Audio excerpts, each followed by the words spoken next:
ఇప్పుడు ఈ రైస్లో వేసేసుకుని ఒకసారి అంతా కలిపేసుకోవాలి.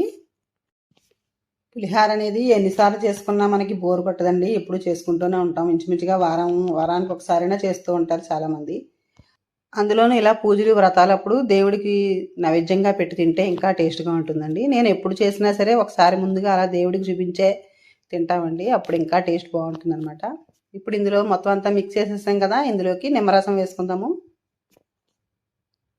వేసేసి ఇది కూడా కలిపేయాలి. నిమ్మరసం కొద్దిగా లైట్గా పంచదార కూడా వేసాం కదా, సూపర్ టేస్ట్ ఉంటుందండి దానికి కాంబినేషను. అంతేనండి, రెడీ అయిపోయింది.